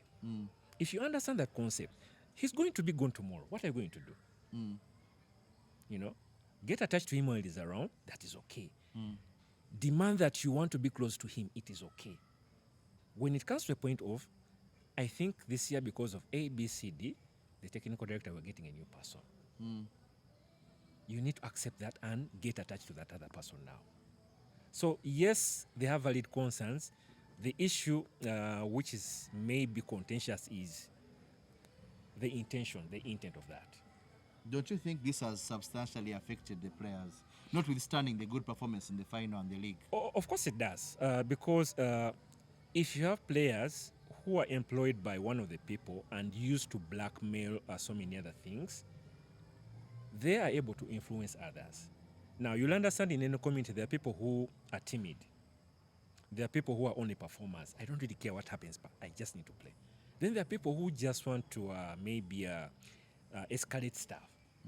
Now, if you have people being used to blackmail an institution, blackmail the process, having some kind of influence over the other players, you know what happens. Yes. You know, so you would say that majority of the players are timid. There are only a few people that are that vocal. And I think, without mentioning names, you try to imagine the vocal ones. Now, these have a voice over these other guys. They'll talk over them. You'll expect it to happen. So there's that impact, there's that demoralization. But then again, right now as we prepare for the sevens, there are people training. We are not putting it on social media, but they're training. You know? Tuesday we had 26 of them training for 7. Manzi, there was a video of you in Jinja. Yes. Where you're very much, I don't know what to call it, if it's a confrontation, but you had an interaction with players. Yes. Now, looking into that camera. Can I? Looking into that Yes. camera, what message do you have to give to these players in light of the ongoing disputes, current disputes in the club? This is what I will say. Number one, people don't know the history of that video. Tim had told them that Manzi has refused to pay your allowances, as though I'm the treasurer who holds the account. And so they came, hey, we've been told our money. And I'm like, I'm a trustee. I don't sign anything. And so they were like, our money, Hippos. Now, they were sent saying, I have the money. I don't hold any money. Okay, that is number one. I've made it clear so many times. Okay, and though changes are definitely coming, but you learn over the years certain things. There are many things you learn. You see, and that's the nice thing. I've been around 12 years. I've seen things. It's not the first time that we've had issues as a club, but one thing I can guarantee the players is keep focused. You want to play rugby, keep playing. Focus on your sport. Do not get involved in the politics. Keep focused. And I love the way Chadodno had its issues. The players kept focused on playing. And I also, Hippos players, majority, kept focused on playing. That one I can guarantee you. The majority were focused on playing. We have a squad of 60. How many come out vocal? Perhaps 5, okay? You have Rujumba, who they chased from Pirates, okay? I signed him to Hippos, okay? I picked him when he hadn't played for them for months. He was abusing them on a daily basis on social media. Yes. But among the things when I got him, I said, in Hippos, we don't tolerate that. So social media, we don't want you abusing anyone or anything. So when you'd go and abuse Union, I would call him and say, man, stop that. So he gets someone who encourages him, okay? And so here he goes and woo, we never responded because end of day, he's a player. He will come, he will go. We will stay. I've been around for 12 years. Players have come, some have gone, some have stayed. And that is part of life, okay? So mine is focus on training, focus on playing, focus on winning. That is the most important things. The administrative part of it, you will not keep fighting battles every year. And the person who comes now, who has not been around from the beginning, will go. And as he has gone, others will come. And that's something that I just want them to know and encourage them to focus on training and keep putting their game up. Yeah. Obviously mindful of the allegations and statements made here today. One thing does stick out, that subsequent to the announcement of your executive invoking powers of the trustee, you have been criticized quite a lot. And one of the things I'll even put to you myself, having gotten a bearing of the story, is that you have personally used the Constitution to play to your whims, particularly. In which sense? you have somewhat that what we would very much call a conflict of interest. You have served as chairman, Yes. but then you're also the trustee. Yes. That is a very thin line through which power can be abused.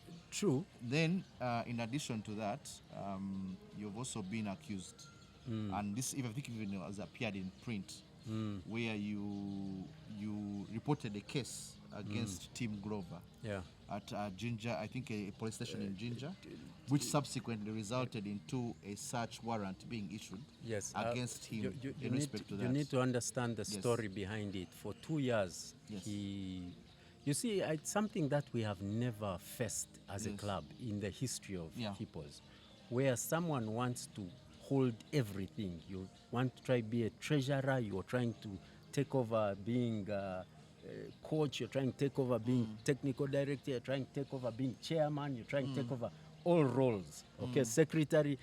He changed the password of the club email, and was the only person able to send union and the rest. So that warranted a report of the case to police. Now he went and removed equipment, all equipment from the club. So players and everyone had to pick things from his home, call him. So everything was revolving around him. And that is not how I set up the club from the beginning. A club captain is the one in charge of the stores. He can access and give the coaches and the players balls and everything. Everything should be found at the club store. Why are you keeping them in your home as though it is personal property? I think you are aware it is a criminal offense. Okay? I called him, I sent him messages. We discussed it on our last year, the XCOM. Yes. Even the year before, I said, take those things back. Last year, I said, take them back. This year, I reported the matter in January. The police said, should we come now? I said, no, let me talk to his friends. Yeah. Hopefully, when they talk to him, sense will go into his head. I called a number of the people around him. I said, listen, I will take action if he doesn't bring them back. When I would call him, he would give me F words. So the only option, now remember, I've given how many months? Okay? Those are many months. Yes. 2 years of talking, then I report the matter to police, then I again engage you, even your friends, to try and talk to you. And when I call you, you're able to give me F words and send me F word messages. The only thing you will understand for such a person is force. So actually the police called him and he insulted them. Then they were like, this man, we need to go for him. And when he went, they refused. Actually, it reached the DPC. The DPC called him on loudspeaker and said, listen, I'm hearing this. Why didn't you come when you were called? He said, I feared if I come, they'll arrest me. He said, no, Manzi has made it clear he doesn't want to arrest you. He wants you to take back the property to the club.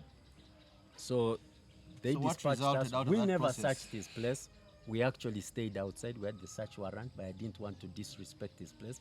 All they said is bring out. They said, should we search? I said, no, let them bring.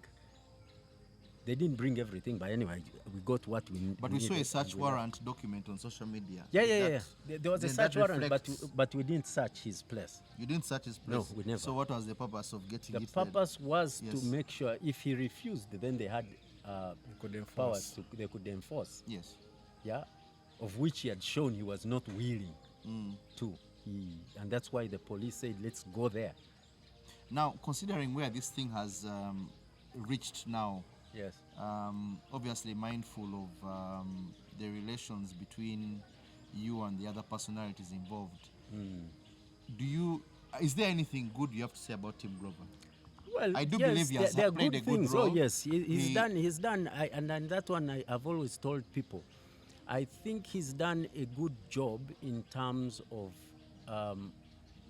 overseeing the players. Okay, in terms of organizing, team would be the first on pitch, and at times the last, leaving the pitch. So I would be lying if I say he hasn't done a lot of good. Okay, he's been someone who has tried to get things done. During game days, he's among the first people there. You get what I'm saying?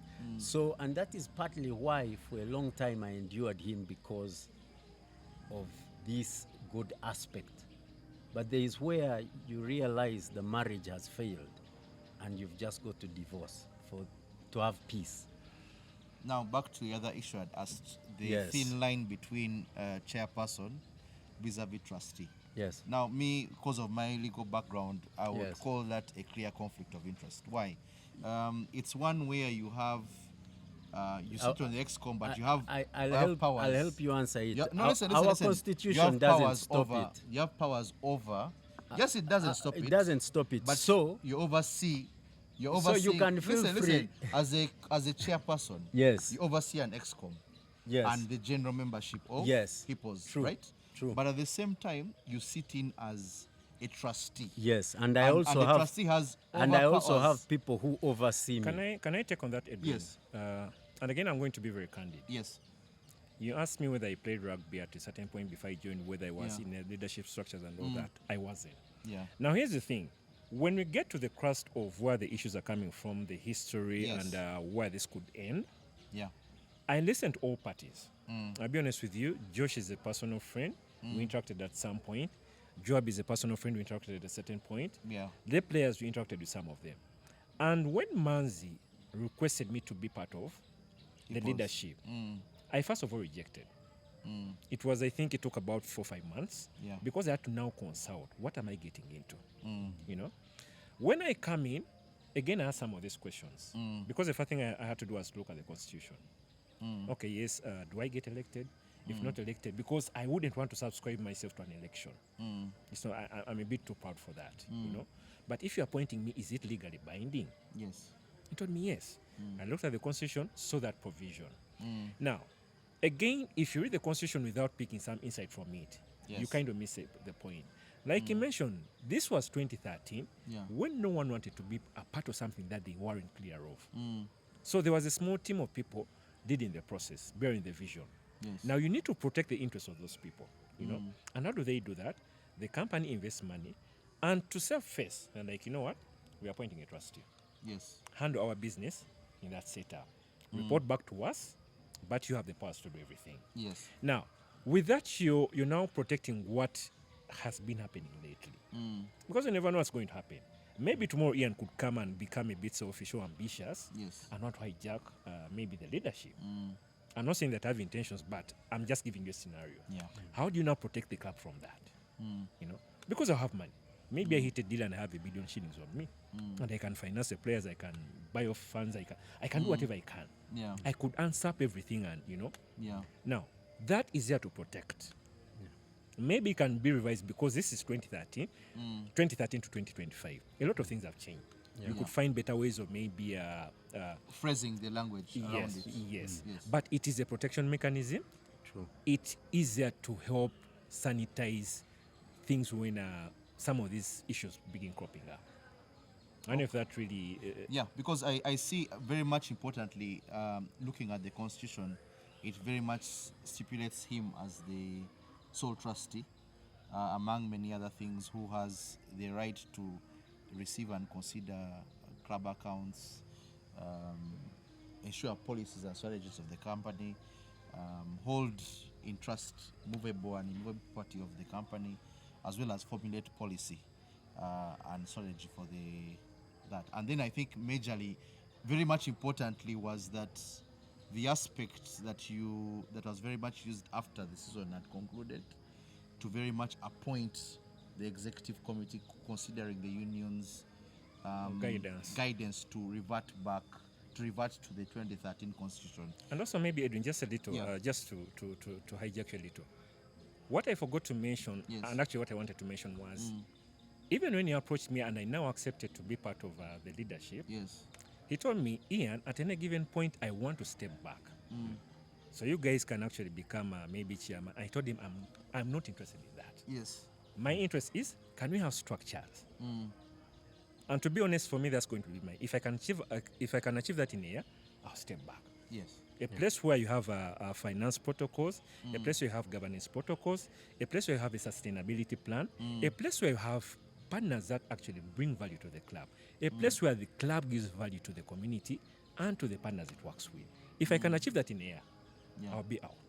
You'll be out. You can mark this, you can archive it. Yes. Anytime you see me say that, you know what, I'm done, that will be it. We'll reflect on this. Yeah. So Yeah. he actually told me that I don't want to be Yeah. And I told him, boss, you don't have an option. Yeah.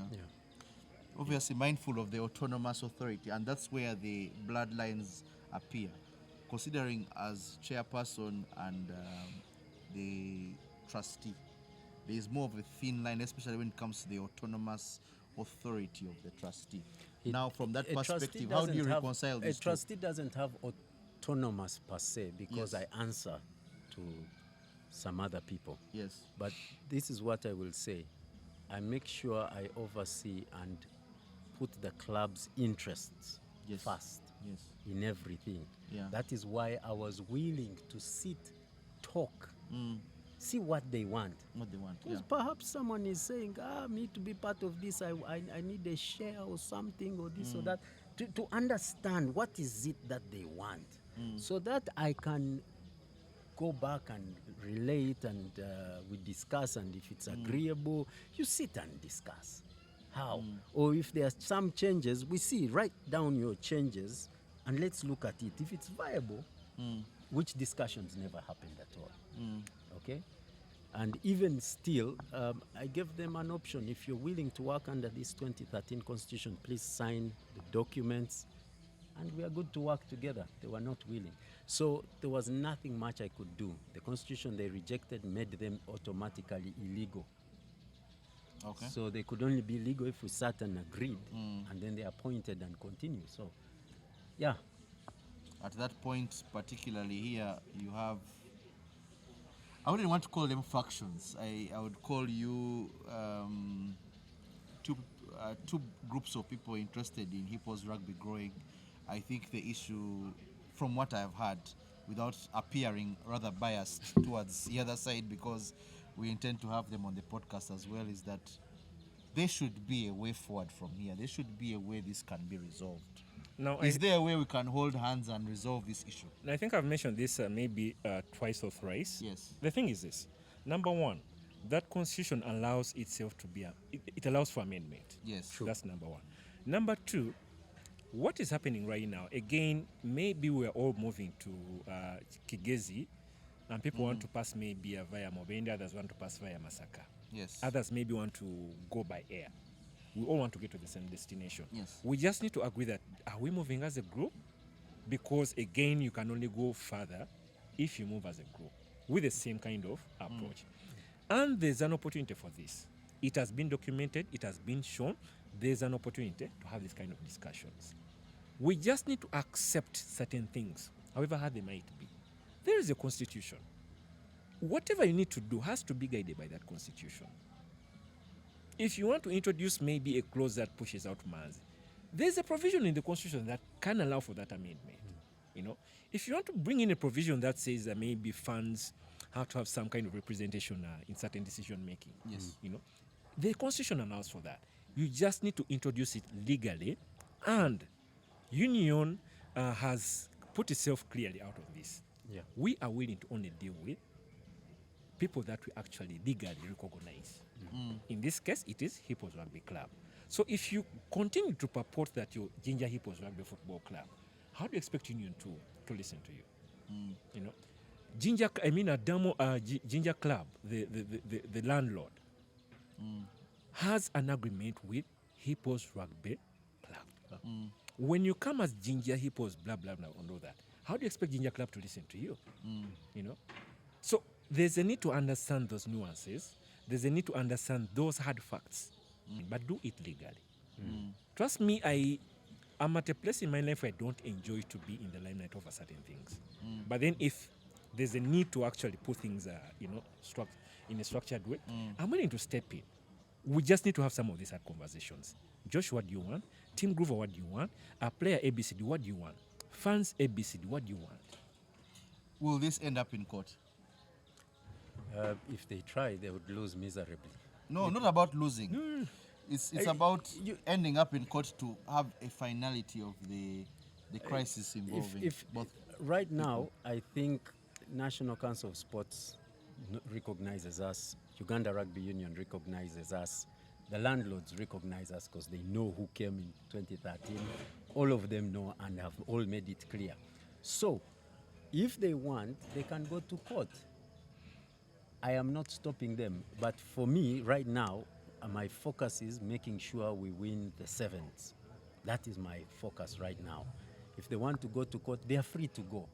But The way they have lost in front of the landlords, in front of the union, is the same way they lose but also, in court. So also, Edwin, away from winning or losing, just try to figure it out.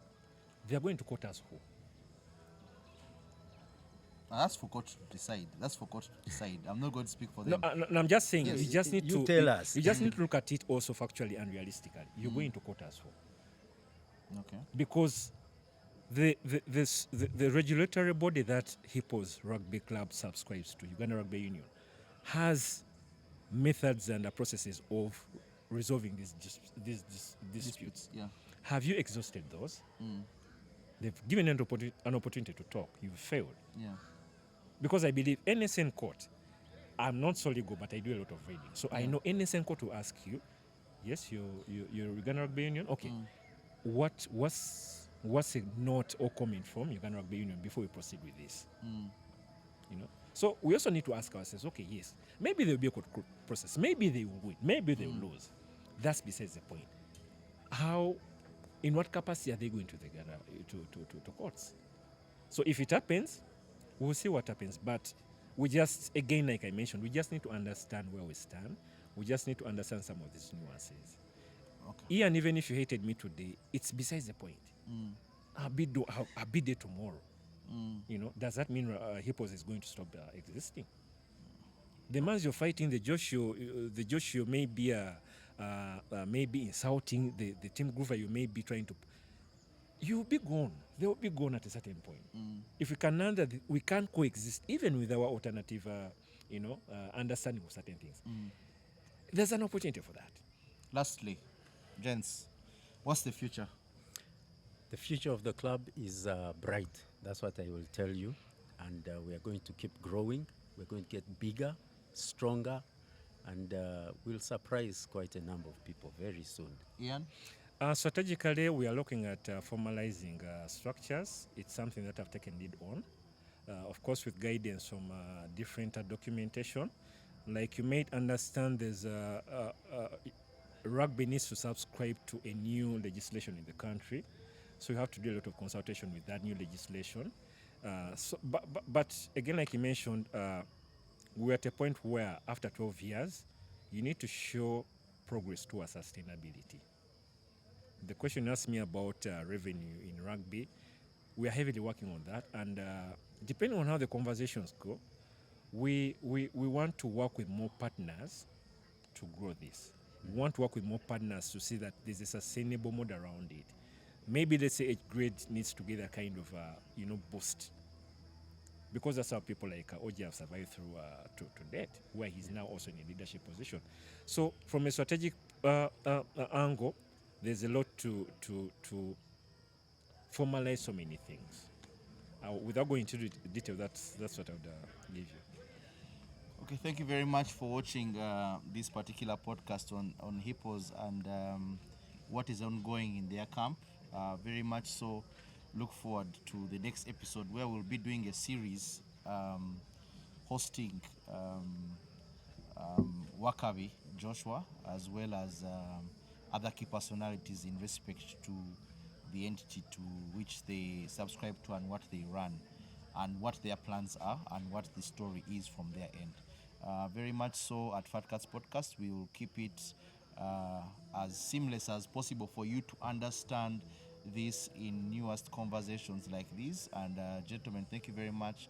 I think it's only fair we sign out with the Hippos outro. That is the Vuvuzelas, and hopefully Hippos can be able to survive the storm that comes with this particular moment, powered by Black. But thank you very much, and we look forward to seeing you on the next episode.